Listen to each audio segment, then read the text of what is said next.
Buenas tardes, Junta Directiva de Aluex, Jorge Laborda, nuestro conferenciante de hoy, resto de conferenciantes que han tenido a bien acompañarnos, señoras, señores, a todos ustedes muy buenas tardes, bienvenidos, bienvenidas a la segunda de las conferencias en este curso de vuelta a la presencialidad, a este curso programado por Aluex dentro del ciclo de conferencias Experiencia, Cultura y Esperanza. Un ciclo que arrancamos la pasada semana con la conferencia del rector de la Universidad de Castilla-La Mancha en un acto en el que, además, quienes estuvieran coincidirán con nosotros en que nos sentimos muy arropados por todas las instituciones y, por supuesto, por todos ustedes. Y hoy, más en familia, vamos a hablar, o mejor dicho, vamos a escuchar y a aprender sobre decisiones vitales y el lenguaje molecular de las células. Personalmente, y para un tema tan científico, permitidme que lo diga así, y preciso como este, creo que es un título, Jorge, mucho más que acertado, porque además de atraer, nos invita a escuchar cuál es ese lenguaje de las células. Si a esto además le añadimos el nombre del conferenciante, Jorge Laborda, el éxito, ya les digo, va a estar asegurado. Jorge Laborda nos introducirá con conocimiento, con datos y con ciencia, además de con una gran capacidad didáctica, en el mundo de la maquinaria celular y cómo la comunicación entre las células permite generar un organismo complejo, hasta llegar a estudios concretos y cómo estas investigaciones han contribuido al conocimiento sobre la comunicación y la diferenciación de las células y su impacto sobre enfermedades como el cáncer. Interesante, ¿verdad? Bueno, antes de darles paso a la conferencia, les voy a dar algún dato, sobre nuestro conferenciante de hoy. Jorge Laborda Fernández es catedrático de Bioquímica y Biología Molecular en la Facultad de Farmacia de la Universidad de Castilla-La Mancha. Se licenció en Ciencias Químicas en el año 1981 y realizó el trabajo de su tesis doctoral en el Centro para la Investigación Científica sobre el Cáncer en París, donde trabajó desde 1984 a 1987. Se doctoró en Ciencias Químicas por la Universidad de Zaragoza en 1987. Ese mismo año se trasladó a los Institutos Nacionales de la Salud en Estados Unidos para una estancia postdoctoral de un año. Después se incorporó al Centro del Cáncer Lombardi de la Universidad de Georgetown en Washington, donde trabajó durante 3 años. En 1991 se incorporó al Centro para la Evaluación e Investigación de Productos Biológicos de la Administración de Alimentos y Fármacos en los Institutos Nacionales de la Salud, Estados Unidos, donde se estableció además como director de investigación y obtuvo una posición fija de investigador principal senior. Durante su trabajo hasta 1999 fue responsable de la evaluación de numerosos proyectos sobre nuevas terapias anticancerosas basadas en anticuerpos monoclonales. Fue ya en 1999 cuando se incorporó a la Facultad de Medicina de la Universidad Regional como director del área de Bioquímica y Biología Molecular. Desde noviembre de 2003 a mayo de 2004 fue nombrado experto nacional destacado en la Comisión Europea, donde trabajó en la gestión e impulso del área de la biología sintética. En 2004, Jorge Laborda fue elegido decano de la Facultad de Medicina, puesto que desempeñó hasta abril de 2008. En 2014 ya el doctor Jorge Laborda se adscribe a la Facultad de Farmacia de la Universidad de Castilla-La Mancha. Algún dato más, solamente, de junio de 2007 a junio de 2011 ocupó el cargo de concejal de Ciencia, Tecnología y Consumo del Ayuntamiento de Albacete y una de sus principales contribuciones durante este cargo es la creación, que ustedes lo habrán visto en decenas de ocasiones, es la creación del Paseo de los Planetas, una reproducción a escala del sistema solar en la ciudad de Albacete y con la que además los niños, Jorge, disfrutan enormemente, o sea que una gran contribución. Bueno, entre sus contribuciones científicas en este caso cabe reseñar los descubrimientos que desvelan la existencia de 2 genes reguladores de la actividad de los receptores Notch, uno de los más importantes para el control de crecimiento y la diferenciación celular y para el funcionamiento del sistema inmunitario. Por último, Jorge Laborde ha colaborado en cerca de 40 proyectos de investigación, ha sido responsable de la evaluación de numerosos proyectos sobre nuevas terapias anticancerosas propuestos por diferentes compañías de biotecnología. También ha realizado o es un experto en la divulgación científica, ya que ha publicado numerosos libros, entre ellos una novela de tema científico para adolescentes, Una luna, una civilización, ¿Por qué la luna nos dice que estamos solos en el universo?, o la obra Circunstancias encadenadas, una novela sobre la importancia de los genes en la condición humana. No sé si ustedes lo habrán escuchado alguna vez, pero en la divulgación científica ha sido autor de 22 libros de temática científica, también en la divulgación de actividades científicas de la Universidad de Castilla-La Mancha, a través del programa Hablando con Científicos. Ha colaborado en numerosos medios de comunicación. En fin, el doctor Jorge Laborde es un honor tenerlo hoy aquí con nosotros y poder escucharle. No se la pierdan y presten mucha atención porque es una conferencia que a todos nos va a interesar muchísimo. Así que, cuando quiera. Muchísimas gracias, María José. La verdad es que no me esperaba semejante profusión de explicaciones sobre mi currículum. Creo que se oye mejor así, ¿verdad?, sin la mascarilla. Bueno, en primer lugar, buenas tardes a todos y muchísimas gracias por estar aquí, a la audiencia, a todos vosotros y, desde luego, a Aluex, que ya creo que es la tercera o cuarta vez en la que colaboro con vosotros y es para mí siempre un placer y un honor estar aquí. Y para mí es importante estar porque, bueno, tener la oportunidad de intentar enseñar algo a quien tiene muchas ganas de aprender, pues para alguien que es un profesor es un honor, ¿no? Realmente algo que es una ocasión que hay que intentar aprovechar. Bueno, la conferencia, ya lo ha dicho María José, el título es Decisiones vitales y el lenguaje molecular de las células. Y vamos a ver, para empezar, con qué ideas deseo yo que nos vayamos a casa y a ver si es posible que se las podamos contar algún día también a nuestros nietos, ¿por qué no? Son 3 ideas cortitas fundamentales. Una va a ser comprender los fundamentos de la filosofía de vida de las células eucariotas. Estas son las que tienen núcleo. Tienen el ADN, los cromosomas están en el núcleo de estas células. Bueno, estas células tienen una filosofía de vida, viven de una determinada forma. Y eso sí que se puede entender, no hace falta entender todas las moléculas y todas las cosas que pasan. Se puede llegar a entender, pues esto, lo más global de lo que es esta filosofía de vida.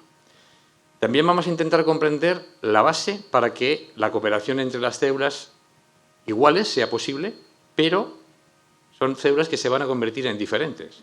Claro, las células de nuestro cuerpo todas provienen de una célula que es obviamente idéntica a sí misma, se divide en 2, se divide en 4, se divide en 2, en 4, bueno, las células se van haciendo diferentes, son iguales en el sentido de que todas tienen el mismo ADN, todas tienen la misma información, pero la van a usar de distinta manera, esa información, y ahora veremos en la conferencia cómo es posible que hagan eso, para convertirse en distintos tipos de células.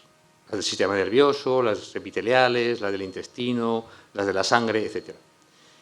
Y vamos, por último, a entrar a conocer un breve resumen de lo que humildemente hemos podido aportar desde Albacete, desde la Facultad de Medicina y de Farmacia, al conocimiento de este asunto. Entonces vamos a empezar por explicar qué son las células. Seguramente ya todos lo sabemos, pero bueno, vamos a dar una definición, ¿no? Las células son la unidad fundamental de la vida. Pero lo más importante es que son máquinas. Esto puede chocar a lo mejor a alguien, algunos que no están muy acostumbrados a esto de tratar la vida como máquinas, pero las células son máquinas, nada más que máquinas. Solo tienen mecanismos de funcionamiento.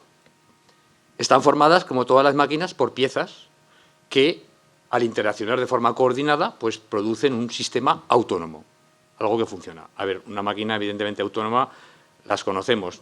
Los coches son máquinas que funcionan de manera autónoma en el sentido de que son un sistema, una lavadora en casa, una televisión, en fin. Las células serían una especie de factoría natural.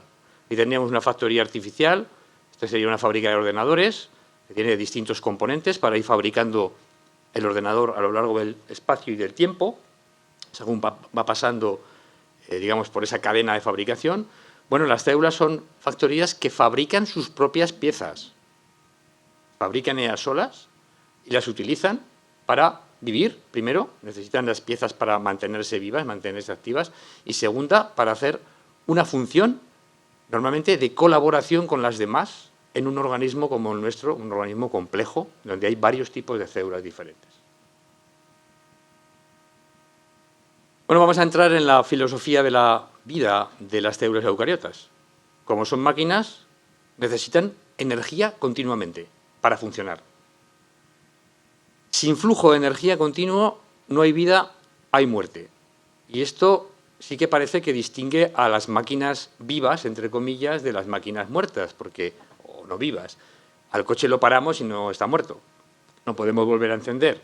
Pero si no hay flujo de energía en el motor, el coche no funciona. No nos da la función para la cual el coche ha sido diseñado. La lavadora, si está parada, pues obviamente la máquina no está ejerciendo su función. Las máquinas que usamos necesitan también energía para funcionar. Las células también.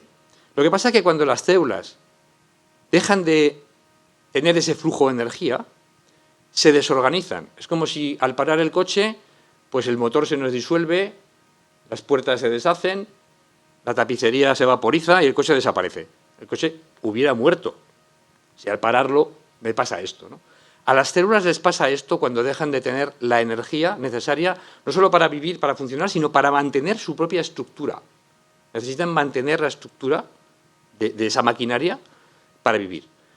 La excepción a esta regla de que cuando el flujo de energía para, la célula muere, en ciencia la hemos podido conseguir gracias a la congelación de las células. Habéis oído hablar seguro de la congelación de embriones o la congelación de células en el laboratorio.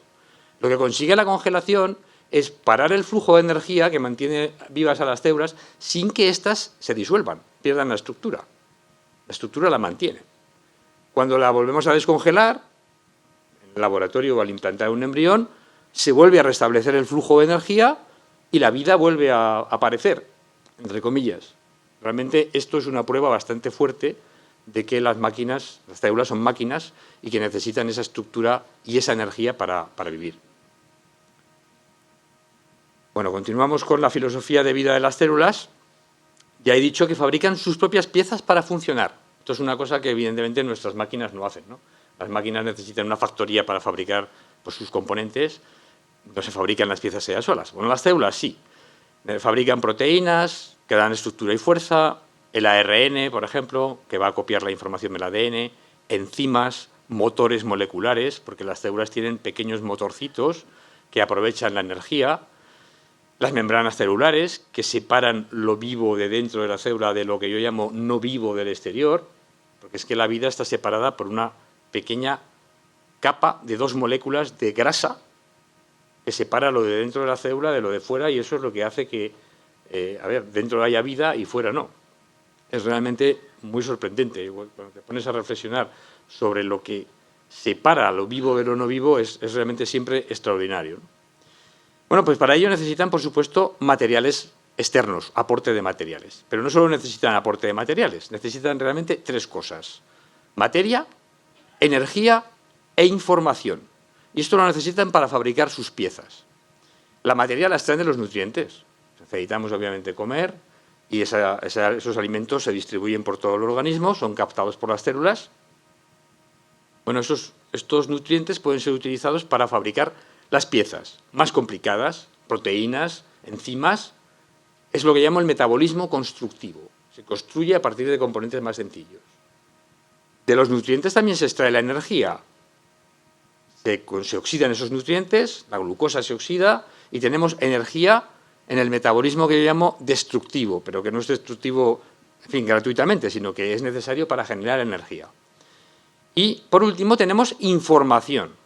Esta información es la que está almacenada en el ADN, en los genes, y que va a ser traducida a las piezas que hacen falta. Y la información se emplea para, oye, ¿qué pieza necesito hacer para funcionar, para, no sé, hacer lo que sea, para fabricar insulina? ¿Qué hace falta que yo fabrique insulina para decirle a las demás células que hay glucosa en la sangre que se la tienen que incorporar? Esto lo hacen las células del páncreas. Y son ellas solo las que lo hacen, no lo hacen las demás. Bueno, hace falta que esas células pongan en marcha pues esos genes que hacen falta para fabricar la insulina. Y esta información, además de producir las distintas piezas, también modula la fabricación. Es decir, ¿cuánta insulina hace falta que yo produzca? Depende de lo que el entorno me diga, cuánta glucosa hay. Es decir, las células, dentro de que van a captar señales del exterior, y ahora hablaremos profusamente de las señales del exterior, eso lo van a incorporar o lo van a utilizar para poner en marcha las piezas para funcionar en respuesta a esas señales y además adaptadas a las necesidades que esas señales le dicen cómo tienen que responder. Bueno, el ADN, ya supongo que no hay que entrar mucho más en detalle, todo el mundo ha oído hablar del ADN, ahora con el coronavirus, del ARN, las vacunas de ARN, supongo que esto ya lo conocemos un poquito más. Bueno, vamos a ver si el vídeo funciona. Este va a ser un vídeo de ejemplos de maquinarias celulares, para que nos demos una idea de lo que está pasando, a ver, muy someramente, en el interior de las células. Esto no funciona, mira que bien. Ha funcionado.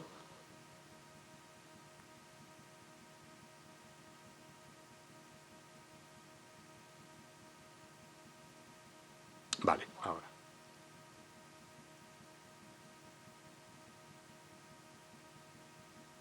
Es una célula humana, aumentada 10.000 veces. Este es el ADN.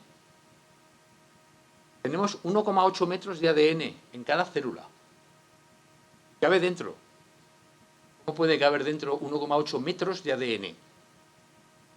Cabe enrollándose en proteínas formadas por los genes, claro, millones de veces. El ADN se enrolla formando lo que se llaman los nucleosomas, que son esos rollitos pequeños. Estos rollitos pequeños se enrollan a su vez formando agrupaciones más grandes, que se van a enrollar todavía más.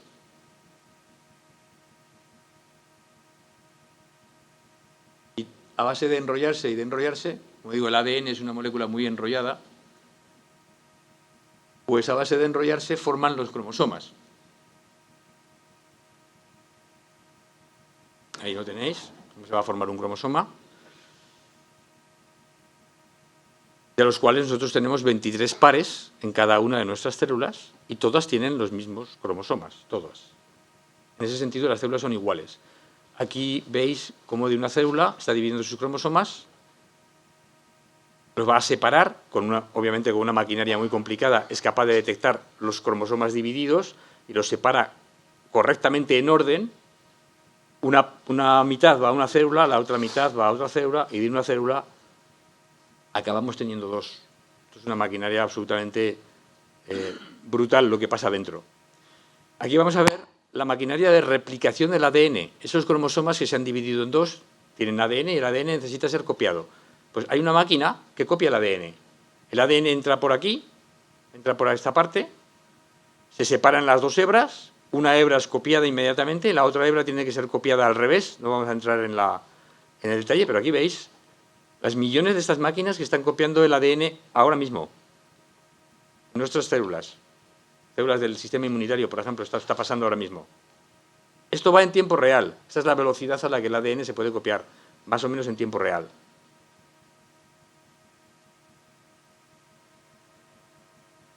Fijaos cómo hay máquinas que encajan, abren el ADN, lo vuelven a poner. O sea, es todo un mecanismo, pues, obviamente, muy sofisticado. Aquí tenemos cómo va a funcionar un gen que depende de la vitamina D para los huesos. La vitamina D está por ahí pululando. Cuando engancha en esa maquinaria que ya está preparada dentro del gen, enciende, algo cambia, permite que otra parte de la máquina acceda a este ADN y entonces se pone en marcha un motorcito que va a generar el ARN. Caminando por el ARN va a generar por el ADN va a generar el ARN. El DNA entra por un lado y es copiado en ARN que sale por el otro lado. Lo vamos a ver más en detalle. Esto también es en tiempo real, más o menos. A esa velocidad va. Y vamos a verlo en detalle también. Aquí lo vemos uno por uno. Esas moléculas pequeñitas que flotan son las letras del ARN. Cuando una encaja, entonces es unida a la siguiente. El ADN se abre por aquí, por esta parte de aquí, se abre. El ARN se genera desde aquí y sale por ahí arriba. Y esto ya sería en tiempo real. Fijaos a qué velocidad va esto. Se llama la transcripción génica. La transcripción es la copia del ADN en ARN. Y esto también es lo que hacen las vacunas, ¿eh?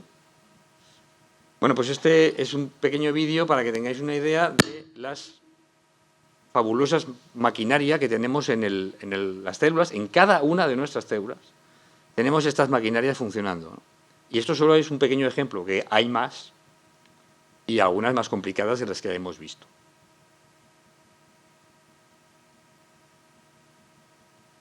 Bueno, vamos a pasar ahora a explicar brevemente cómo viven las células. Y hay dos maneras en las que viven. Separadas. Cada célula vive por su cuenta. Son todas iguales. Y no es necesaria la colaboración entre ellas, al menos no una colaboración muy profunda. Pueden colaborar algo, las bacterias entre sí pueden colaborar, pero no es una colaboración como nuestras células de nuestro cuerpo, en donde se han convertido en cosas distintas, ¿no? Entonces aquí cada célula se las apaña para vivir por su cuenta y todas utilizan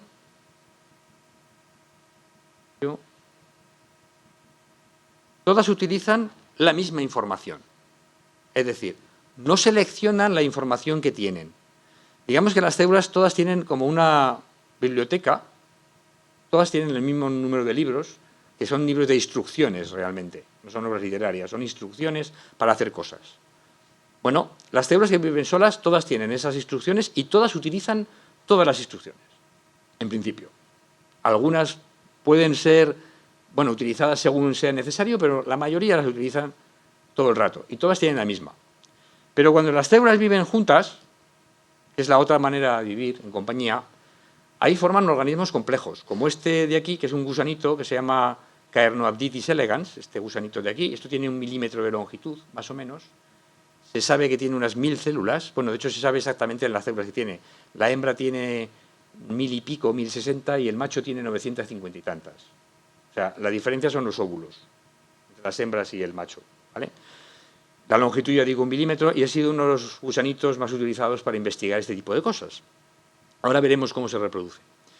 Claro, cuando las células viven en compañía, formando organismos complejos, necesitan diferenciarse entre sí. Y, por ejemplo, quiere decir esto que van a asumir distintas funciones, incluso la reproductora. O sea, las células de nuestro cuerpo no todas se reproducen. Se van a reproducir solo las células de la línea germinal. Las células del cerebro no se reproducen, no pasan a la siguiente generación, ni la del intestino. Hay unas células que han asumido la función de reproducirse. Obviamente, esas tienen toda la información del genoma humano, claro, y todas las demás también. Lo que pasa es que todas las demás han seleccionado una parte de esa información. Entonces, esto es lo que supone la diferenciación celular, que es hacerse diferentes. Las células se hacen distintas. Utilizan información diferente, es decir, seleccionan de los libros de instrucciones distintos libros para producir distintas piezas, distintas cosas y hacer distintas funciones. Es como si yo tuviera una fábrica y tengo instrucciones para hacer lavadoras, para hacer secadoras, para hacer aire acondicionado, para hacer... Bueno, cojo las instrucciones y pongo la factoría a hacer lo que hace falta en cada momento. Es un poco la metáfora parecida a lo que pueden hacer las células, ¿de acuerdo? Entonces, las células nacen solas. Una pobre célula, en principio, nace sola. Un cigoto, un huevo fecundado, un óvulo fecundado, es una célula que ha nacido, una célula que en ese momento viene de la unión de dos, pero nace como célula, y a partir de ahí va a reproducirse. Si la célula que nace sola vive separada, pues se va a reproducir en 2, en 4, en 8, y van a formar una colonia, un poco, digamos, amorfa de células, ¿no? Pero si la célula vive junta, va a dar lugar a un organismo multicelular, como el nuestro, como el de los animales, como las plantas, y claro, hace falta que las células se hagan diferentes, pero no se hagan diferentes de cualquier manera, se tienen que hacer diferentes de manera organizada. Es decir, desde el momento en que la célula empieza a dividirse, de una célula tenemos 2, de 2 tenemos 4, de 4 tenemos 8, y así sucesivamente, las células ya se están comunicando entre sí para decirse una a otra: oye, ¿tú qué vas a ser de mayor? ¿Tú vas a ser parte de la cabeza o vas a ser parte de los pies? ¿Vas a ser parte del intestino? O sea, tienen que empezar a organizarse para dar lugar al organismo complejo, desde el primer momento. Y esa comunicación necesita un lenguaje. De esto vamos a hablar luego. Bueno, aquí os voy a mostrar un pequeño vídeo Vale, esto ya va. En donde esto es un huevo, con un huevo de este gusanito, el Carnoaditys elegans, que sé que hemos visto antes, que tiene 1 milímetro de longitud solo cuando es adulto. Este es un huevo con una célula, que es la célula fecundada, que va a dar lugar al gusanito. Se va a desarrollar. Y se ha filmado todo el desarrollo de este gusanito en tiempo real, pero lo hemos acelerado, el vídeo se ha acelerado, para que se vea lo que pasa. Y vamos a ver este vídeo, si os parece bien, ahora. Aquí tenéis la célula, se divide en dos. Se va a dividir en 4. Esto está dentro del huevo, ¿eh? ¿De acuerdo? Cada célula se va haciendo cada vez más pequeñita. Y ya digo, las células de esta parte ya están comunicándose entre sí, tocándose, pero también emitiendo señales, moléculas, que van a llegar al otro lado del huevo, y estas de aquí también emitiendo moléculas que llegan al otro lado del huevo, donde les están diciendo a la célula dónde estoy en el huevo.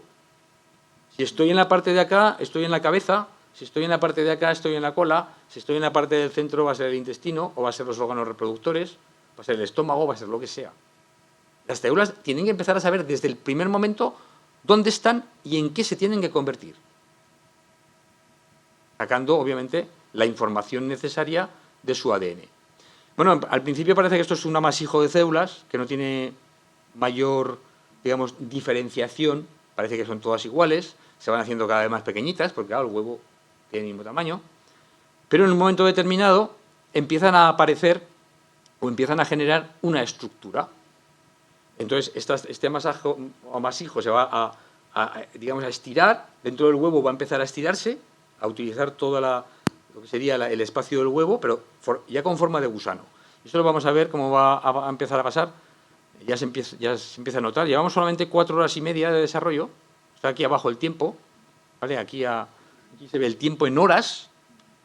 Y ya se empieza a ver cómo hay una pequeña invaginación en la parte de aquí central, donde ya se va a aparecer, pues se va a diferenciar claramente lo que va a ser la cola, que va a ser la parte de la derecha, si no me equivoco, y lo que va a ser la cabeza, que va a ser la parte de la izquierda.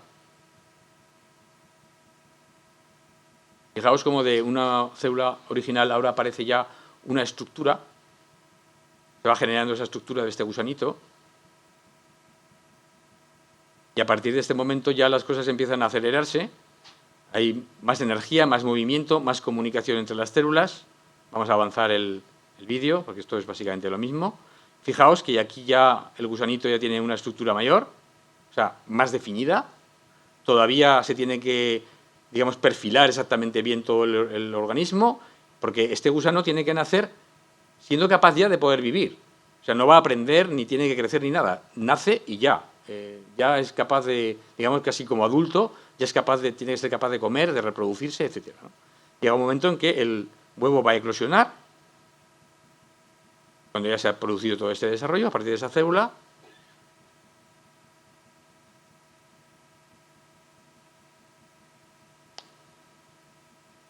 Y aquí lo tenemos, ahí se ha producido la eclosión, y aquí está ya el gusanito, que va a ser capaz, pues bueno, de vivir su vida, que es muy corta, ¿eh? No sé cuántos días viven, pero vamos, pocos días. Estos gusanos pues, se han utilizado en investigación precisamente porque son muy fáciles de criar y las generaciones son muy cortas, con lo cual puedo ver mutaciones, por ejemplo, o cambios que pasen de generación en generación, los puedo ver muy fácilmente. Y puedo ver también cómo mutaciones en los genes que sea afectan a ese desarrollo, ¿no? Afectan al desarrollo de la cabeza, de la cola, del intestino, de lo que sea. Muy bien, entonces, las células se hacen diferentes ¿cómo? Pues la esencia de la diferenciación son dos cosas. La multiplicación de las células, es decir, de una célula, lo hemos visto, se divide en 2, se divide en 4, se divide en 8, etc. Y en la comunicación entre sí, entre esas nuevas células, que se tienen que comunicar para decirse unas a otras pues lo que van a ser de mayores, como digo yo. Entonces, estas células toman decisiones vitales que están basadas en esa comunicación. Según lo que las células se dicen entre sí, así van a decidir ellas en lo que se van a convertir. Y esa decisión le conduce a seleccionar la información genética que van a utilizar para fabricar sus piezas para vivir, para fabricar las piezas que hace falta para colaborar con las otras células del organismo. Bueno, aquí tenéis un ejemplo, ¿no?, de las células madre. A ver si pongo otra vez el pointer este. A ver.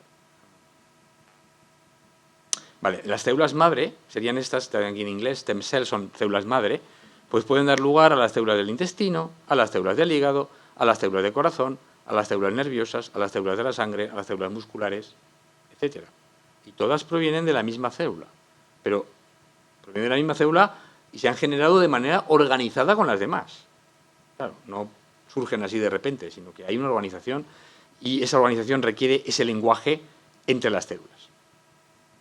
Entonces, claro, la comunicación entre estas células necesita un lenguaje. ¿Y este lenguaje, qué tipo de lenguaje es? Pues no puede ser más que un lenguaje material, o sea, molecular. Las células se intercambian moléculas o se tocan con moléculas que tienen en la superficie y unas se tocan a las otras.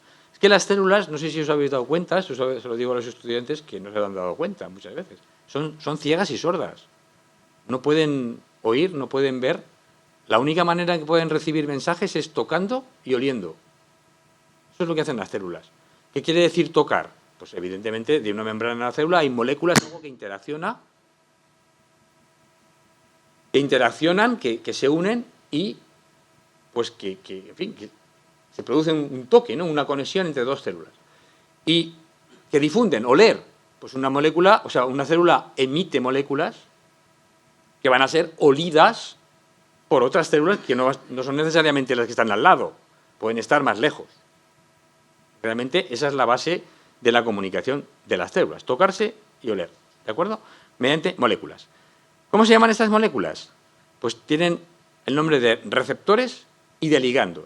¿Qué son los receptores? Son moléculas que están en la membrana de la célula, que ya digo que separa lo vivo de dentro de lo no vivo de fuera, que van a detectar cosas en el exterior. Son receptores que detectan cosas que pasan, que son emitidas por otras células, nutrientes que llegan, los captan los receptores que reciben esa información, de ahí se llaman, por eso se llaman receptores, porque reciben, pero realmente detectan cosas. Y la otra parte son los ligandos, que, como su nombre indica, se ligan al receptor, se unen a esos receptores, y esa unión es lo que le indica al receptor que ha recibido el mensaje. Como digo, o se tocan o se huelen. Nada más. Pero bueno, hay un problema con ese mensaje, y es que el mensaje está fuera de la célula. Es decir, la molécula que ha tocado a la célula o que otra célula ha enviado para que la célula la huela, está fuera. Y esa molécula tiene que, no obstante, hacer algo dentro de la célula para que la célula ponga en marcha los genes, es decir, utilice la información que la señal le dice que tiene que utilizar. A ver, si la señal le dice a una célula, te tienes que convertir en célula epitelial durante el desarrollo, esa célula tendrá que poner en marcha los genes para ser célula epitelial. Por ejemplo, tendrá que poner en marcha el colágeno, tendrá que poner en marcha la queratina, tendrá que poner en marcha una serie de genes para hacer proteínas propias de las células de la piel. Si se va a convertir en una célula nerviosa, pues tiene que formar toda la estructura de la sinapsis, tiene que poner los genes para que se conecte con otras neuronas, tiene que tener todo el mecanismo de la transmisión nerviosa por la membrana. Las células epiteliales no necesitan eso. Y no lo van a poner en marcha. ¿De acuerdo? Entonces, ¿cómo llega la señal al núcleo? Tiene que llegar desde fuera hasta el ADN que está en el núcleo. ¿Vale? Bueno, vamos a ver cómo llega esa información y cómo toman esas decisiones las células cuando se comunican, ¿no? Las decisiones son seleccionar la información, que como digo, tiene que ponerse en marcha en el ADN, ya que esta información es la que contienen los genes. Entonces, cuando llega la información de fuera, se ponen en marcha una serie de mecanismos dentro de la célula que van a ser como una cascada de piezas de dominó. O sea, la señal de fuera desencadena una cascada de cosas, de moléculas que interaccionan entre sí, que al final llegan hasta el ADN, hasta sitios concretos del ADN, donde está el libro de instrucciones que hace falta acceder para hacer la pieza que hace falta, y esa es la que se pone en marcha de acuerdo con la señal que se ha detectado. O sea, cada señal va a poner en marcha el acceso a la información de distintos libros de instrucciones, no todos los mismos, claro. Entonces, esto es lo que se llama el mecanismo de transducción de señales. Transducir la señal quiere decir que de la señal que está fuera, dentro se produce una serie de mecanismos en cascada que transducen, que llevan la señal hasta el ADN. Y esto conduce a que unos genes se enciendan y otros se apaguen. Porque no solo consiste todo en encender genes, se tienen que apagar algunos. Por ejemplo, una célula madre tiene en marcha los genes que le hacen célula madre. Y, claro, la célula madre es un tipo de célula. Cuando la célula madre se divide y esas células hijas empiezan a convertirse en otra cosa, ya no hace falta que tengan los genes que les hacían célula madre en marcha. Esos genes van a ser apagados. Esas piezas que la célula madre tenía en marcha ya no las va a fabricar. Ahora se va a poner a fabricar otras, que le van a hacer célula hija, ¿de acuerdo? Célula especializada. ¿De acuerdo? Entonces esto es lo que cambia las piezas que las células pueden fabricar y, claro, esto modifica su naturaleza. O sea, las células van a ser de naturaleza distinta. No es lo mismo, como digo, una célula de la sangre que una célula nerviosa. Bueno, vamos a ver un divertido vídeo, espero, que nos va a ilustrar un poquito mejor la idea de la traducción de señales. Es un vídeo que se llama el pasapáginas, el pasador de páginas, y veréis que hay una persona que está leyendo el periódico y que va a dar la señal de que empieza a leer el periódico. A partir de que da la señal de que empieza a leer el periódico, se va a desencadenar una serie de eventos en cascada que van a conducir a que al final, cuando ya ha pasado el tiempo en que esa persona ha leído la página, la señal va a pasarle la página. Y esto va a ser a base de una serie de cascada de cosas que ya veréis y espero que va a ser bastante divertido. Aquí tenéis al señor que está leyendo el periódico, pone su primera página del periódico y va a dar la señal de que la ha empezado a leer. Toma su taza de café y tira de un cable. Esto desequilibra un cuadro, que desequilibra otro, que desequilibra otro. Bueno, ir viendo. La bolita que cae. Un líquido que va a encender una mecha.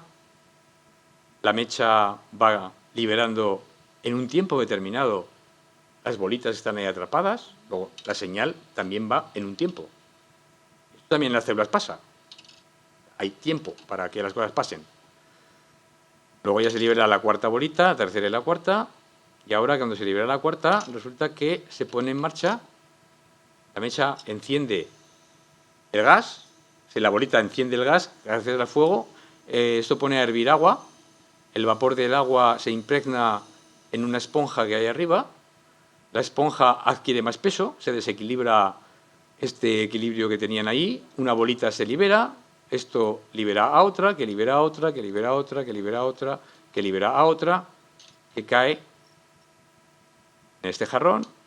Al final cambia el equilibrio de fuerzas también, el jarrón se cae, el vaso se libera, se pega en el post-it, quita el lapicero del ordenador, el ordenador cae, el ventilador se pone en marcha, el hámster le molesta el ventilador y se va al otro sitio de la jaula, esto hace que la bolita caiga, la bolita cambia de nuevo el equilibrio de fuerzas de la bandeja y la bandeja se cae al suelo, y entonces finalmente la cinta adhesiva se mueve, se adhiere a la página y la pasa. ¿De acuerdo? Entonces, esto es, bueno, traducción de señales. De una señal inicial se desencadena una serie de eventos automáticamente y al final tenemos un resultado que es el de, en este caso, que ha pasado la página, ¿no? Aquí tenéis los que han hecho el vídeo. Bueno, en las células pasa algo parecido. ¿De acuerdo? Pero las células no solo tienen una señal, no solo reciben una, pueden recibir muchas. Pueden recibir señales distintas de sus vecinas. Igual que, bueno, nosotros podemos recibir varias líneas de instrucciones, ¿no? La lista de la compra. Pues compra esto, compra lo otro. O sea, según lo que me van diciendo, pues tendré que hacer algo en el supermercado cuando vaya, tendré que ir al pasillo de aquí o no ir a coger el azúcar o a coger los macarrones, lo que sea, ¿no? Según lo que me den las instrucciones. Bueno, las células igual, pueden recibir varias señales. Entonces, aquí tenemos 3 receptores en la membrana externa, cada uno representado con un color.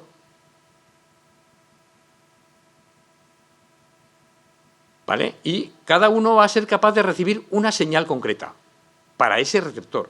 Los demás no lo van a recibir. Ese la va a recibir. Entonces, a ver si funciona, porque con el láser no funciona. Bueno, pues nada, vamos a quitar esto. Vale, ahí aparece la señal. Una señal extracelular. La membrana es esta de aquí y esta es la membrana del núcleo. ¿Vale? la señal llega y se une al receptor. Entonces se desencadena, como digo, un evento, está representado aquí por las flechas, que pone en marcha unos genes concretos, no todos. Fijaos, abajo están los genes, los cuadritos grises representan los genes. Están apagados. Cuando llega la señal, se encienden unos concretos, se ponen en marcha unos concretos, que van a hacer unas piezas concretas. Bueno, ahora puede llegar una segunda señal, que va a poner en marcha otro evento de cascada que va a llegar al núcleo y que va a encender otra serie de genes que hacen que la célula, en lugar de ser de tipo A, ahora se convierta en célula de tipo B. Cambia la naturaleza de la célula. Y aún tenemos, en este caso, una tercera señal, que va a hacer lo mismo, con su cascada particular de eventos, que cada evento, cada cascada es distinta, y va a poner en marcha genes distintos. Entonces, claro, aquí podemos tener varias combinaciones. Podemos tener una señal solo, que le puede decir a la célula que haga algo. Podemos tener dos señales, la A y la B, o la 1 y la 2, o la 1 y la 3, o la 2 y la 3, o podemos tener las tres. Y las células no solo reciben 3 señales, pueden recibir decenas, a lo mejor, de señales. El sistema es muy complicado. Pero lo que quiero decir es que todo esto se integra dentro de la célula, esos mensajes que le llegan desde fuera, la célula los interpreta para poner en marcha los genes que hacen falta para convertirse en la célula que hace falta en el organismo y hacer la función que es requerida por esa célula.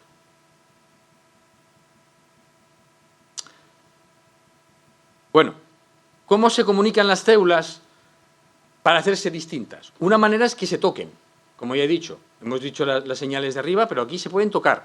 Aquí hay dos células iguales, una que va a tener receptores y otra que va a tener ligandos. Bueno, las dos tienen de los dos tipos, pero una recibe más señal que la otra. Entonces, esta célula se convierte en una célula receptora, digamos, y esta se convierte en otra célula. Es decir, las células se tocan y se envían señales que se dicen entre sí. Oye, conviértete en neurona que yo me voy a convertir en célula de la piel. Si yo me voy a convertir en célula de piel, tú no te puedes convertir en célula de piel, porque todo el organismo no puede ser piel. Todo el organismo no puede ser neuronas.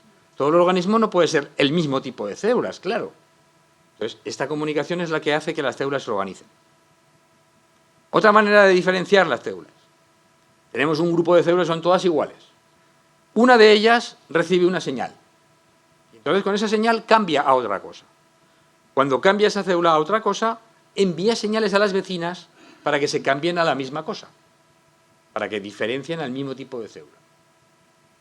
¿De acuerdo? Luego aquí hay una señal que induce a las demás células a transformarse en otra cosa. ¿Qué pasa cuando estos mecanismos no funcionan bien? Aquí tenemos dos ejemplos. En una mosca aparecen mutantes. Aquí a la izquierda tenéis una mosca mutante que se llama bitórax, porque tiene dos tórax, en donde lo que ha pasado es que las células de esta parte de aquí abajo han recibido el mensaje a lo largo de su desarrollo de que se tenían que convertir en células de tórax y generar alas. Y las de aquí también lo han recibido, estas son las normales.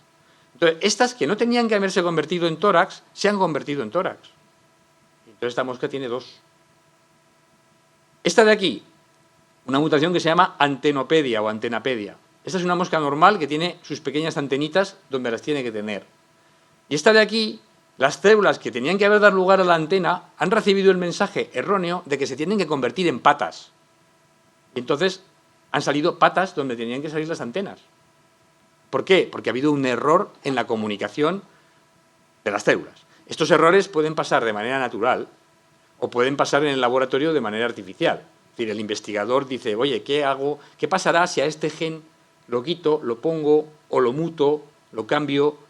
¿Qué le pasa al organismo? Nos encontramos con cosas así. Nos encontramos con que ese gen da un mensaje erróneo a alguna parte del organismo que se está desarrollando y genera pues, errores en ese desarrollo. Algunos de los errores hace que la mosca no pueda vivir, claro. O sea, el organismo no se desarrolla. En otros casos sí, puede vivir e incluso reproducirse. Bueno, pues dicha esta primera parte de la charla, vamos a hablar ahora de lo que hemos podido hacer sobre este tema en Albacete y con el mundo, porque desde Albacete hemos establecido muchas colaboraciones. Aquí lo que hemos hecho en Albacete ha sido dedicarnos a estudiar la función de dos genes que actúan en la diferenciación celular, es decir, en cómo las células se hacen diferentes. Uno que descubrí en Estados Unidos antes de venir y otro que lo descubrimos en Albacete, aquí. Uno se llama DLK1 y otro se llama DLK2. No vamos a entrar en por qué se llaman DLK, pero así les he llamado. Bueno, aquí en Albacete ampliamos las investigaciones que llevábamos a cabo en Estados Unidos y las aportaciones más importantes a este tema las hicimos aquí en Albacete, ¿eh? No fueron hechas en Estados Unidos. Realmente en Estados Unidos empezamos con las cosas y al volver aquí pudimos madurar el tema y pudimos recibir financiación suficiente hasta la crisis para poder avanzar bastante en el tema. Ahora ya la cosa, tengo que decir que está prácticamente parada y todos los modelos animales que hemos hecho, los ratones que teníamos mutantes, etcétera, ya no están aquí, están en uno de nuestros grupos colaboradores en Dinamarca. Son los que han recibido los ratones y los que espero que puedan continuar con las investigaciones. A ver, esto puede parecer una tragedia, para mí no lo es, porque de lo que se trata es que la ciencia avance allá donde pueda avanzar. Si hemos colaborado en algo y otro grupo en otro sitio puede seguir aportando al conocimiento, estupendo, bienvenido sea. Nosotros hemos hecho nuestra labor hasta donde hemos podido y cuando ya no podemos, pues lo mejor es que alguien tome el relevo y pueda continuar. Entonces, ahí hay jóvenes investigadores, con desde luego muchos más medios que nosotros, hay que decirlo, que pueden continuar con esta investigación. Bueno, como digo, establecimos colaboraciones importantes con grupos en Gran Bretaña, en Alemania, en Dinamarca, que son los que ahora tienen estos ratones, que fabricamos aquí. Estos ratones están hechos aquí en España y ahora están allí.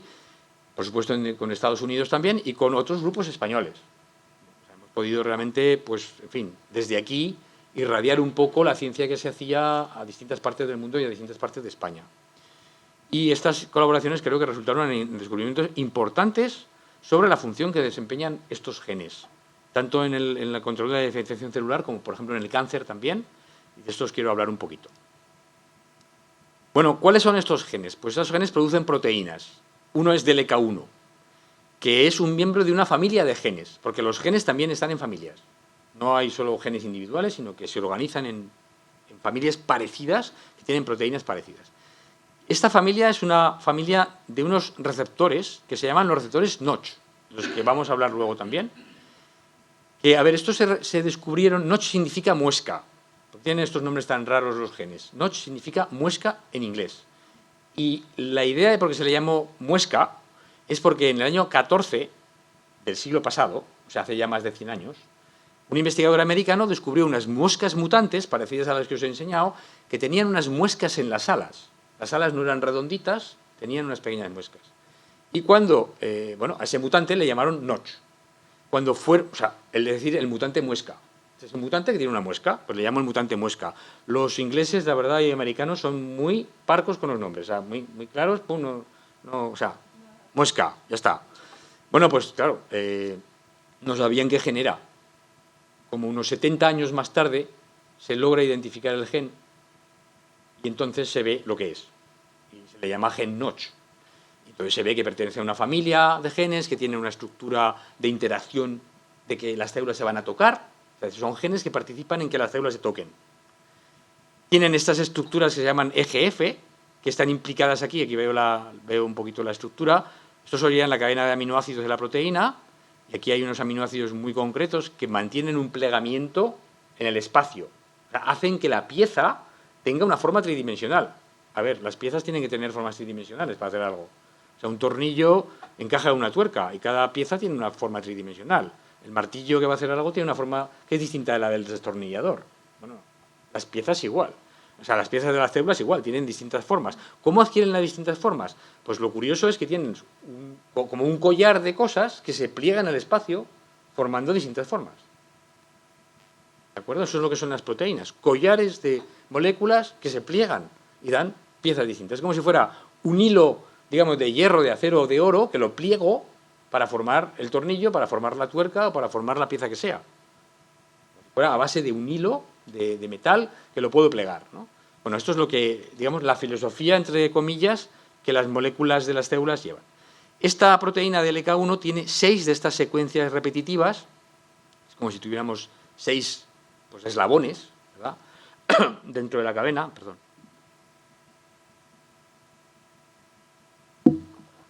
Y estos eslabones son los enganches, son como una especie de garfios que van a enganchar en otras moléculas. Aquí tenéis pues un poquito dónde situamos estas moléculas en la familia. Hay ligandos, hay receptores. Les digo, los receptores son los que reciben la señal de los ligandos, y hay varios tipos de ligandos en distintas especies. Esta familia es una de las más conservadas a lo largo de la evolución. O sea, la tiene el gusanito ese que hemos visto, tan sencillo, tiene estos genes. La mosca tiene estos genes. En fin, todos los animales vertebrados tienen estos genes. Los mamíferos no solo tenemos uno, sino que tenemos hasta 4, luego lo diré, 4 de estos genes Notch y varios de los ligandos. Es decir, la cosa se complica. Conforme el organismo va creciendo y se va haciendo más complicado, el lenguaje se hace también más complicado. Y las células que se toquen entre sí necesitan recibir más señales, más información de en qué me tengo que convertir. Porque evidentemente cada vez es más complicado. Bueno, aquí no sé si se ve, esta sería la secuencia de aminoácidos de la proteína, y lo que quiero remarcar es la similitud de estos aminoácidos en amarillo. Son cisteínas, las Cs son unos aminoácidos concretos que sirven para unirse entre sí.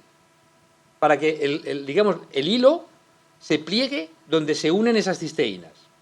O sea, donde están esas Cs se puede producir un plegamiento, ¿de acuerdo? Entonces, fijaos que entre el 1, que está aquí, y el 2, los distintos aminoácidos pueden ser más o menos igual. Cada 2 puntitos es el mismo, cuando no hay puntitos es distinto, pero las Cs son todas idénticas. Están en el mismo sitio, y lo único que cambia es lo que hay entre las Cs. O sea, la información que cambia de los aminoácidos que cambia es lo que hay entre las Cs. Las Cs son, perdón otra vez, las mismas. Bueno, ¿qué hemos descubierto? Lo más importante es cómo funcionan estos genes. Y lo que hemos visto es que inhiben a los receptores Notch. Es decir, cuando estos genes están funcionando, la señal que reciben esos receptores es menor. Es como si les dijeran, no te pongas tan en marcha, no, o sea, cuidado, frénate. Frena el impulso de hacer algo. Te han dicho que hagas algo, pero yo te digo que te moderes. ¿De acuerdo? Entonces esto sería, para que lo veáis, pues una gráfica de un artículo científico en donde vemos la célula normal, la señal que tiene, este nivel. Cuando le hemos puesto DLK1 en bajos niveles, esto baja, y cuando le hemos puesto DLK1 en niveles más altos, pues todavía baja más. Es decir, según cuánta proteína le ponga, si le pongo más que me dice que baje la señal, pues obviamente frena, esa señal disminuye. Y esto de aquí serían estas banditas, pues un poco lo mismo, ¿no? El vector correspondería a esta señal, esa sería ya la proteína activa de este receptor. Esta de aquí sería la proteína activa del receptor, pero cuando está DLK1 en bajo nivel, y esta cuando está en alto nivel. ¿De acuerdo? Entonces, bueno, pues esta señal baja. Esto es lo que hace DLK1. ¿Qué hace DLK2? Lo mismo. DLK2 también disminuye la señal de estos receptores. ¿De los mismos? No necesariamente. Hay 4. Entonces, 1 pensamos que disminuye más las de ciertos receptores y el 2 disminuye más las de otros receptores. Con lo cual, estamos integrando qué tipo de información y qué tipo de señal tienen que poner en marcha las células, ¿no? Bueno, ¿qué son los receptores Notch? Pues estos son receptores, como digo, localizados en la membrana externa en la totalidad de las células. Creo que no se ha descubierto ninguna célula ni ningún animal que no tenga estos genes. O sea, no tener estos genes es inviable. El animal no puede desarrollarse, porque participan en toda la comunicación celular de todas las células del organismo. Integrando otras señales, las células necesitan esta señal para convertirse en células adultas. Como digo, en mamíferos existen 4 receptores y 5 ligandos, y además hay 3 ligandos no canónicos que les llamamos, que funcionan como inhibidores, y 2 de ellos son los descubiertos por nosotros, por nuestro grupo, DLK1 y DLK2. Estos receptores participan en eventos de comunicación en las células. A ver, otro nivel de complejidad más. He dicho que esta comunicación llega al núcleo y pone en marcha genes, pero esos genes no son siempre los que ya van a dar lugar a la función, sino que son también genes que pueden poner en marcha a otros genes. Es decir, llega la señal y pongo en marcha a 3 genes, vamos a poner. Esos 3 genes van a dar lugar a proteínas que van a poner en marcha cada uno a 30 genes distintos. O sea, hay una amplificación de ese lenguaje en donde esa señal sí, me pone en marcha solo 3, pero es que cada uno de esos me va a poner en marcha muchos más. Y al final, la información que la célula está utilizando cambia. Entonces, estos cambios de la expresión de los genes, del funcionamiento de los genes, afectan a las decisiones celulares de crecimiento y de la diferenciación celular, ¿vale? Entonces, la manera en que los genes Notch o los receptores Notch funcionan es una de las más antiguas que se conocen en la biología de las células. Porque esa cascada que yo he dicho que se producía con muchos eventos de dominó, ¿vale? Eso son cascadas ya muy complicadas, que han aparecido en la evolución muy tarde. Pero ¿qué pasaba en los albores de la vida, cuando las células tenían que empezar a comunicarse entre sí? Pues que la señal que llegaba desde fuera al núcleo tenía que ser prácticamente automática. O sea, no podía haber muchos mecanismos complejos, no había ni genes en aquellos años, en aquella época. Entonces, el propio receptor, cuando llegaba la señal, funcionaba él solo, para ir él al núcleo y poner en marcha los genes que hacía falta. Es decir, es el propio receptor, una parte de ese receptor, la que va a ir directamente al núcleo. Y eso es lo que hacen estos receptores. ¿De acuerdo? Por eso digo que esto es una de las más antiguas vías de comunicación. Bueno, ahí tenemos una célula que le toca a la otra, esto se produce una proteólisis, es decir, un corte, esta parte interior viaja al núcleo, y esta parte interior, que es el propio receptor, pone en marcha a determinados genes que, como digo, van a poner en marcha a más genes. Esto no para aquí, sino que va a haber una cascada, además, de genes que se ponen en marcha. Pero lo curioso de esta manera de funcionar es lo antiguo que es a nivel de la evolución y que, sin embargo, todavía la seguimos teniendo. La mantenemos en nuestras células y no solo la mantenemos, es fundamental, ¿no? Si no la tenemos, no podemos desarrollarnos. Bueno, entonces, ¿en qué procesos participan estos dos genes que hemos estado estudiando? Pues en todos estos que veis aquí y en alguno más, probablemente. La adipogénesis, la generación de tejido adiposo. Hemos investigado bastante sobre la obesidad. La osteogénesis, generación de huesos. La condrogénesis, los cartílagos. La miogénesis, generación de músculo. La neurogénesis, tejido nervioso. Aquí sí que hemos participado en colaboración con un grupo de Inglaterra y otro grupo de Alemania, que dieron lugar a muy buenas publicaciones, una en la revista Nature y otra en la revista Science, donde bueno, pues vimos que estas moléculas, sobre todo del ECA1, participaban en la generación de neuronas y además en un particular tipo de neurona. La hematopoiesis es la generación de sangre y el sistema inmunitario. La muerte celular programada, que se llama apoptosis, que eso es un mecanismo fundamental también para el desarrollo. O sea, las células, algunas de las células del embrión tienen que morirse, o sea, nacen para morir.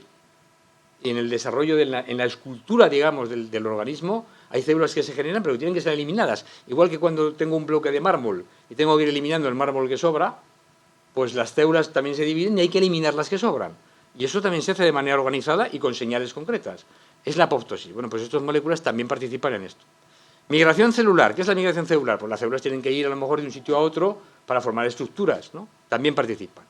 Activación de los macrófagos en la inmunidad innata y también en el cáncer. También participan en el cáncer, que es lo que se ha llamado una retrodiferenciación celular. ¿Qué quiere decir esto? Que las células del cáncer dejan de ser adultas y se convierten en adolescentes, otra vez. Retrodiferencian. ¿Qué quiere decir esto? Que se vuelven a poner a reproducirse. Las células adultas en principio ya no se reproducen más, están quietas, ¿vale? Las células de cáncer es que han perdido algo de información que les mantiene quietas, les dice que no se tienen que reproducir, que no tienen que usar las piezas necesarias para reproducirse, y se ponen a usarlas y se ponen a reproducirse sin control. Bueno, pues obviamente, como las células del cáncer también se están comunicando, quieras que no, con las demás, si estos mecanismos de comunicación no funcionan bien, las células de cáncer pueden crecer más o pueden crecer menos. Y hemos visto eso en el caso de nuestros animales, ¿verdad? Aquí tenéis unos animales a los que les hemos inyectado unas células de cáncer de mama. Este es un animal que tiene unas células normales, no les hemos hecho nada. Este de aquí tiene DLK1 en bajo nivel y este de aquí tiene DLK1 en nivel elevado. Y como veis, este ratón, el tumor ha crecido mucho menos que en estos dos casos. O esta proteína, este gen, según los niveles que tenga, es decir, según cuánto le estoy diciendo a las otras células, oye, frena la señal, según cuánto se lo diga, con cuánta eficacia, pues la señal es oída mejor o no, claro. Entonces, esto es lo que estamos viendo en el cáncer de mama. Bueno, pues con esto ya sería acabar la presentación. Me gustaría acabar con estas 2 diapositivas. Una, para saber más de ciencia, os recomiendo estos podcasts en los que yo participo desde hace ya 10 años. Están en la página cienciaes.com. Podéis acceder a través del móvil, a través del ordenador, de la tablet, lo que queráis. Se lo podéis decir a vuestros hijos, vuestros nietos, si están interesados en la ciencia. Y hay 2 en los que participo. Kilo de Ciencia, que ya llevo casi 600 programas elaborados. O sea que hay para escuchar ciencia una barbaridad. Y otro que también participo se llama Hablando con Científicos. En este estoy haciendo una serie sobre el sistema inmunitario, en donde estoy explicando cómo el sistema inmunitario, desde que recibe una amenaza, el virus que nos ataca, la bacteria que llega, algo pasa, cómo se defiende, cómo nos estamos pues defendiendo de todas estas cosas. Esta sería la parte de divulgación que quería comentaros. Y por último, acabar, antes de, por supuesto, abrir las preguntas para el debate o para lo que queráis comentar conmigo, pues una frase para la reflexión que digo aquí: sin conocer siquiera lo más básico sobre los genes, sobre su evolución y sobre su funcionamiento, no podrás jamás llegar a comprender lo que significa ser o no ser humano. Pues nada más, con esto. Muchas gracias por vuestra atención.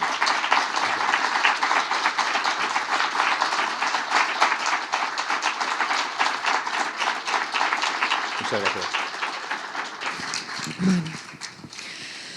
Yo creo que coincidimos en que ha sido muy interesante y además qué didáctico, qué bien contado, qué bien explicado. Felicidades, muchísimas felicidades. Vamos a abrir ese turno de preguntas. Quien quiera participar puede levantar la mano y hacia allá me dirijo. Bueno, a ver quién quiere romper el hielo. Podéis preguntar de esto o de lo que tengáis curiosidad sobre, no sé, las células o el virus o lo que queráis. No necesariamente algo de la conferencia. Yo entiendo que si no preguntáis nada es que lo he explicado todo tan fantástico que ha quedado todo clarísimo. Bueno, eso es cierto. Eso es cierto. ¿Sí? Venga, si es que siempre es difícil romper el hielo, es cierto. Bueno, te dejo el... Muy bien. Buenas noches. Vale, ¿sí? ¿Se oye bien? Sí. Bien, ha explicado muy bien lo que es el universo celular, de células. Pero hay otros universos más pequeños todavía y más peligrosos, como es el de los virus. Estamos en un universo el molecular, de las células estamos en el 10 elevado a menos 6 y en el de los virus estamos en el 10 elevado a menos 9. Bien, este mundo de los virus, o en sí de las moléculas, porque yo esperaba más explicación de moléculas que de células. De su explicación creía yo que era más molecular. Entonces, ¿cómo viven y cómo se interaccionan precisamente las moléculas? Entonces, todo el mundo sabemos que el universo está gobernado generalmente por lo que se llaman fuerzas eléctricas y fuerzas gravitatorias. Y esas son las fuerzas que gobiernan por debajo del mundo celular, sino por el mundo de moléculas. Las moléculas del universo están gobernadas precisamente por esas 3 componentes. Es un mundo muy pequeño, como ya sabemos, que puede traspasar por todos los sitios, como está pasando ahora mismo con el coronavirus. El virus está pasando por cualquier sitio y los filtros no valen para sujetar el virus, porque son tan pequeños que los virus pasan por los filtros por más pequeños que nos podamos imaginar. ¿Puede, por favor, estoy dejando de escuchar desde aquí? Que me está dando ya. Sí. Digo que los virus son tan pequeños que pasan por cualquier filtro. O sea, que yo ahora mismo esta mascarilla que llevo aquí, pues es como si no llevara nada para el virus. No. Bueno, ahora explico si quiere cómo funcionan las mascarillas, porque eso a lo mejor no... Vamos a ver, entonces, el virus atraviesa las mascarillas sin ningún inconveniente. No, no es verdad. No lo atraviesa. Bueno. Sí. Entonces, el virus he dicho que trabaja en el nanouniverso. Está en el nanouniverso. Y entonces no se puede combatir el virus por métodos que son del sistema métrico decimal. Utilizando el sistema métrico decimal, no. Y como han hecho hasta ahora mismo todas las sociedades del mundo, han declarado estados como si fueran estados de guerra, como si fuéramos a pelear una guerra contra el virus, cuando el virus no tiene nada de guerrero, ni nada de malo. El virus lleva en su universo, se mueve buscando aquellas necesidades que necesite. Si es, por ejemplo, está cargado positivamente, necesita cargarse de electricidad negativa para quitarse esa ansiedad que tiene de neutralizarse. Y entonces la pregunta que quiere hacer usted, ¿cuál sería? Pues la pregunta en sí, pues que explicara un poco si están bien hechas las condiciones de que los estados han tomado para combatir el virus. Vale. O están en... Vale. Bueno, primero de todo, lo de las mascarillas. Efectivamente, es verdad que los huecos que tienen las mascarillas, un virus pasaría por cada uno de los huecos sin problema. El problema es que, o mejor dicho, el problema no, la solución es que las mascarillas no tienen solo un hueco, es como una red. Las mascarillas es, imaginaos esta habitación, o sea, ampliamos la mascarilla, hacemos esta habitación, cada línea de butacas es un hilo de la red y además hay hilos entrecruzados, ¿no? Entonces, uno aspira el aire. El aire, que son moléculas muchísimo más pequeñas que el virus, puede pasar por todos los agujeros de la red, puede pasar haciendo X, ¿verdad? Haciendo zigzags, y uno respira el aire. Pero los virus son muchísimo más grandes que las moléculas de aire. Igual que un coche o una bicicleta puede girar en una curva, en cambio un camión no, ¿verdad? El camión no puede girar en la curva, pues exactamente eso es lo que sucede con los virus en las mascarillas. Los virus, cuando entra al aire, no pueden girar en ese camino tortuoso que tienen que atravesar y se estampan con la fibra de la mascarilla. Y una vez que se han estampado, mueren. O sea, ya no funciona. Ya no pueden infectar más. ¿De acuerdo? Entonces, las mascarillas sí funcionan de esta manera. Es verdad que los agujeros de las mascarillas son más grandes que cada virus, pero como tenemos muchísimos agujeros haciendo S's, pues el virus no pasa. Eso con respecto a las mascarillas, ya que lo he mencionado. Y con respecto a lo de... en fin, los virus son, desde luego, pequeños, son moléculas. A ver, lo que hacen los virus es vivir, no pueden vivir más que dentro de la célula. O sea, para mí un virus está no vivo cuando está fuera de la célula. Es un conjunto de moléculas sin más. Si no encuentra una célula viva donde entrar, no va a poder producir más virus ni va a poder hacer absolutamente nada.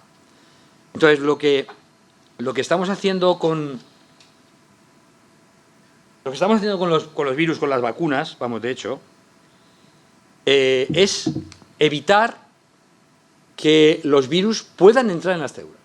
La intención de hacer una vacuna es generar una molécula, que es un anticuerpo, que se va a pegar, va a unirse a ese virus, y ese virus entonces, como está unido a ese anticuerpo, no puede unirse a los receptores que tienen las células. Es que, claro, las células, lo que he dicho en la conferencia, necesitan receptores para comunicarse. Necesitan tocarse y necesitan oler. Los virus han aprovechado esa necesidad de las células, sin las cuales no pueden vivir. O sea, las células no pueden dejar de tener receptores, no pueden dejar de vivir de esa manera, de comunicarse de esa manera, y los virus han utilizado esos receptores para poder entrar, como la llave que entra en la cerradura y abre la puerta de la célula, ¿no? Si vacunamos, lo que generamos es una especie de cerradura artificial, que es el anticuerpo, y engañamos al virus. El virus, en lugar de pegarse a la cerradura de la célula, se pega a la cerradura del anticuerpo, que no va a hacer nada, no va a poder permitir hacer ningún tipo de daño, ¿de acuerdo? Entonces, bueno, eso desde el punto de vista científico. Desde el punto de vista ya político o mediático, de declarar la guerra al virus y todo esto, bueno, yo es que creo que esto es parte de lo que somos como humanos. Es parte del, bueno, lo podemos llamar circo de la política o lo que queramos, ¿no? O una manera de motivar a la gente. La gente tiene que, no sé, tiene que comportarse de una determinada manera. Hay que llevar mascarillas, hay que vacunarse, hay que entender que efectivamente estamos ante una emergencia y yo ya no sé lo que los líderes de distintos países con mayor o menor éxito pueden hacer para convencer a la gente de que realmente esto es algo serio y que hay que cambiar nuestro comportamiento para intentar vencer el virus. Si seguimos todo igual, desde luego la epidemia o la pandemia no hubiera sido vamos, no es que haya sido eliminada, que no lo ha sido, pero ha sido algo frenada. Por lo menos en la mayoría de los países occidentales lo ha sido. Entonces, bueno, pues ¿es todo lo mejor? Pues posiblemente no. ¿Que se pueden hacer las cosas mejor? Sin duda. De hecho, al principio hubo países que lo hicieron fatal. Por ejemplo, el Reino Unido o Suecia, que ni siquiera dijeron que había que vacunar o que había que usar la mascarilla. No, vamos a la inmunidad de rebaño. Bueno, aquí en España yo le llamo la inmunidad de grupo, pero a lo mejor en el Reino Unido hay que llamarla inmunidad de rebaño, porque efectivamente allí son más rebaño que aquí, con todos los respetos, ¿eh? Pero claro, no se puede ir a la inmunidad de rebaño sin hacer una vacuna. Vamos a ver, la inmunidad de rebaño o la inmunidad de grupo era lo que pasaba en la Edad Media cuando venía una pandemia. Cuando venía la pandemia, la peste negra venía, contagiaba a un montón de millones de personas, los que hubiera ahí, los que se tenían que morir se morían, los que la superaban, y al final, claro, la bacteria o el virus o lo que fuera desaparecía porque ya no tenía a gente a la que infectar. O sea, los que habían sobrevivido ya no eran infectados tanto por el virus. Ya teníamos la inmunidad de rebaño, además que habían sobrevivido, habían superado la enfermedad y tenían inmunidad. Bueno, esa es la inmunidad de grupo sin vacuna. Afortunadamente la ciencia ha puesto en marcha o ha podido permitir el desarrollo de vacunas y generar la inmunidad de grupo sin necesidad de enfrentarse realmente al patógeno, a la bacteria o al virus que genera la enfermedad. Esto es la maravilla de las vacunas. ¿Gracias a qué? A que se han ido conociendo todas estas cosas de las que hemos estado hablando y muchas más que permiten manipular digamos, nuestras células, nuestro sistema inmunitario. Pero a ver, esa manipulación es respetando las leyes de la naturaleza. O sea, los científicos no podemos manipular la naturaleza sin respetar sus leyes. Es imposible. La naturaleza, para ser gobernada, necesita ser obedecida. Ya lo dijo esto un filósofo, Francis Bacon, en el año 1600 y pico. O sea, no podemos... es imposible, la naturaleza no nos deja no respetar sus leyes, evidentemente. Todo lo que podemos hacer, todas las máquinas que existen, todo lo que hemos fabricado es gracias a las leyes de la naturaleza. La naturaleza lo permite. Entonces, las vacunas existen porque evidentemente la naturaleza lo permite. Y de hecho lo que hace la naturaleza es vacunarse de manera natural enfrentándose al organismo natural. Lo que hemos sido capaces nosotros de hacer es no poner el organismo natural que nos va a hacer daño, quitar el organismo natural, sustituirlo por algo artificial, que no es artificial porque viene de nosotros y nosotros somos naturales, ¿no? O sea, nosotros somos entes de la naturaleza y lo que hacemos es también natural. No entiendo muy bien lo de artificial. Como que artificial es lo que hace el ser humano y natural. A ver, el panal de abejas que lo hacen las ovejas, ¿eso es natural o artificial? Lo construyen las abejas, el panal, ¿eh? No son abejas. Entonces, esto que hemos hecho, esta casa que hemos hecho, este edificio, lo hemos construido nosotros, pero hay otros animales que construyen otras cosas. Un termitero, es natural el termitero. Bueno, pues un edificio también es natural, porque nosotros somos, desde luego, naturales. Y por nuestra inteligencia, que viene de la naturaleza y de nuestra evolución, pues somos capaces de hacer estas cosas, ¿no? Y ya digo, respetando la naturaleza. O sea, es imposible no respetarla. Pero bueno, no sé si he contestado a la pregunta, pero yo creo, bueno, esto es un poquito lo que pienso, ¿no? Yo creo que sí. Muchísimas gracias. ¿Alguna cuestión más? Bueno, voy a dar la vuelta. Aprovechando las palabras, sí. Bueno, voy primero aquí, que he visto la mano levantada antes. Aprovechando las palabras del conferenciante, sí que les vamos a pedir hoy y siempre que las mascarillas las tengamos en todo momento puestas. Aquí, gracias.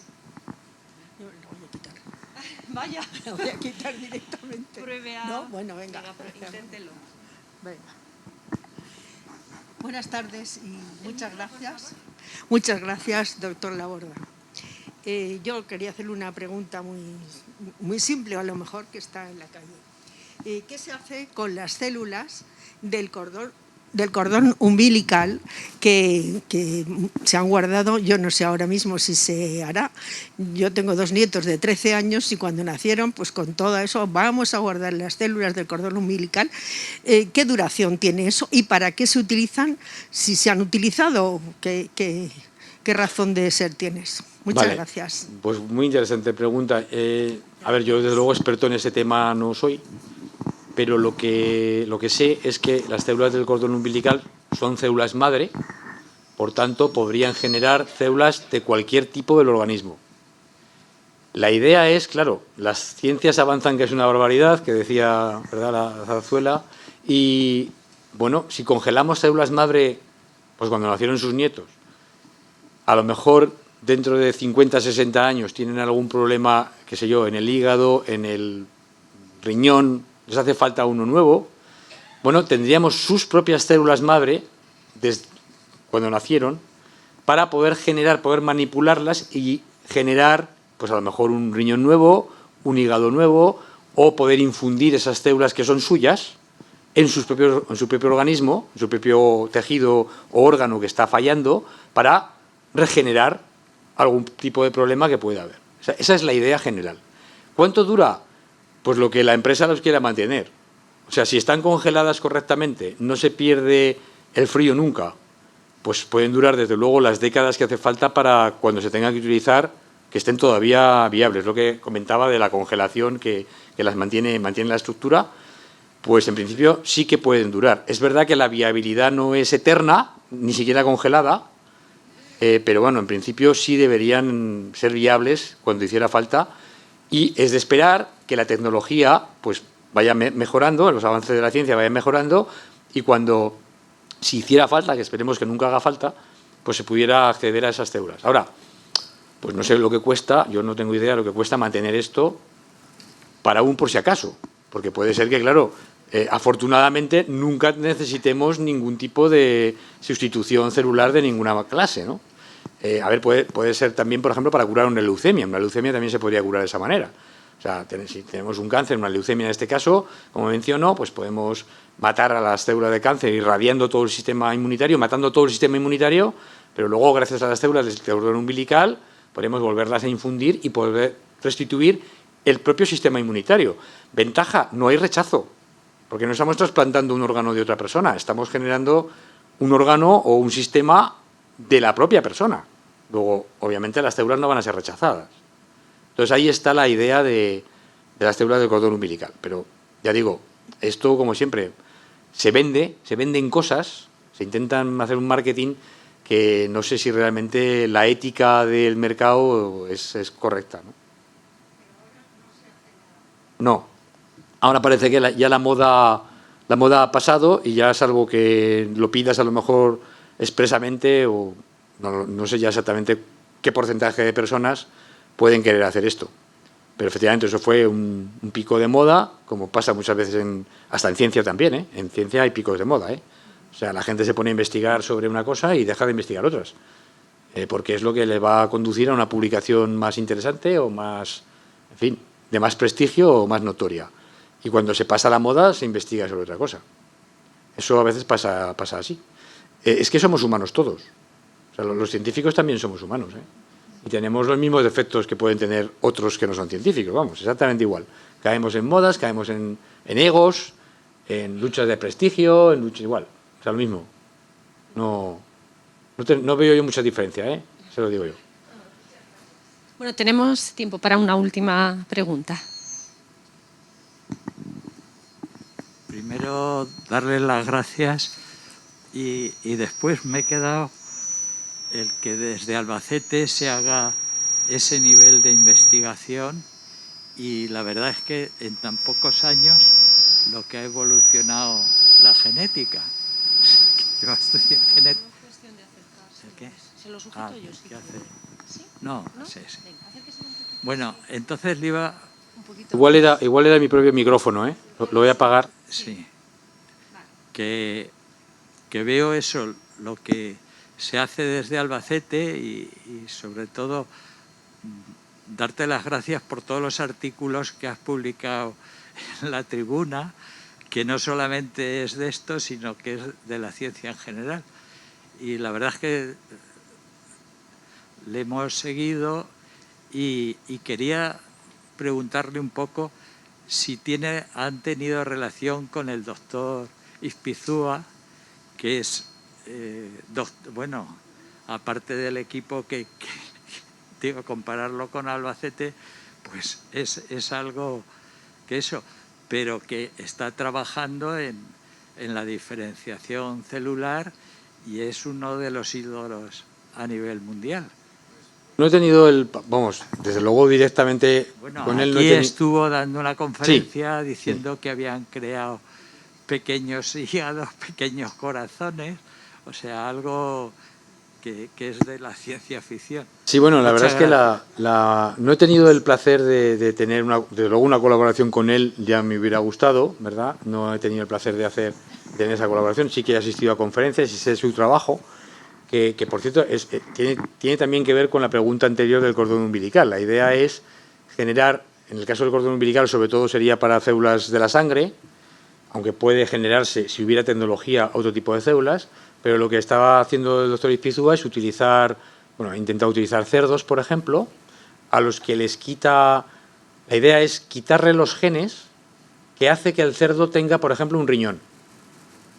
Entonces voy a generar cerdos que no tengan riñones, porque les quito los genes que les hace falta a las células para comunicarse y tener riñones.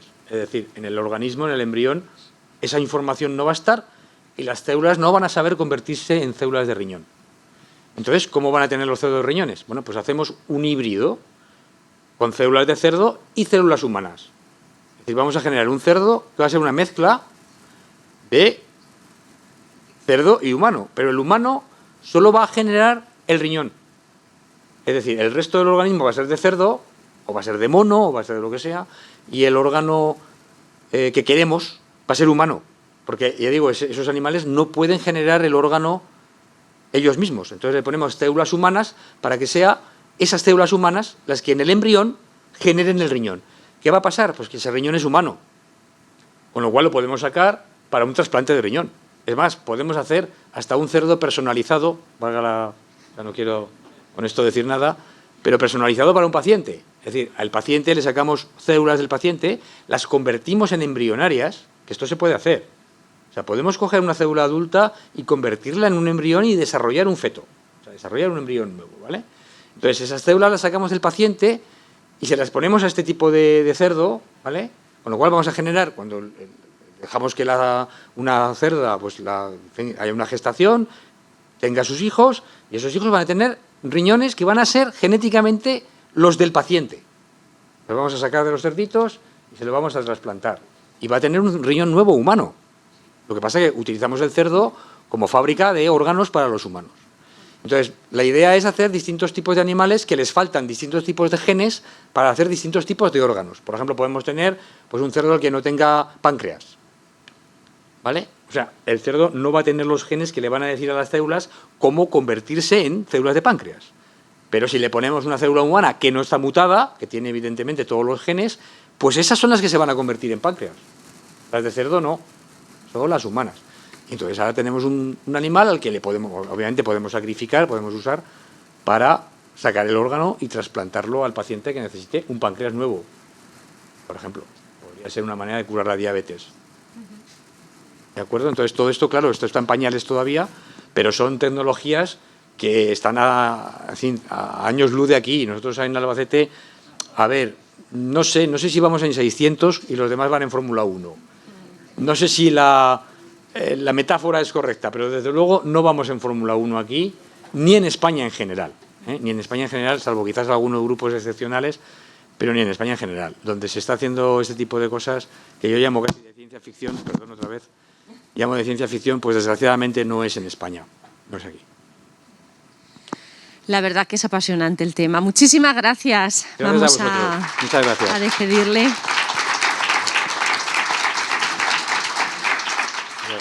Vamos a pedir a Estela Molina, como forma parte de la Junta Directiva de Aluex, que nos acompañe. Jorge, por favor, si puedes colocarte, porque te va a entregar este detallito. Un agradecimiento. Ahí delante, sí, por favor. Un agradecimiento por participar en este ciclo. Y una invitación a otros ciclos. Mientras tanto, les recuerdo... Sí, perdón que les he cortado. Mientras tanto, les recuerdo que la próxima conferencia tendrá lugar ya el lunes 8 de noviembre, porque el próximo lunes, 1 de noviembre, como saben, es festivo.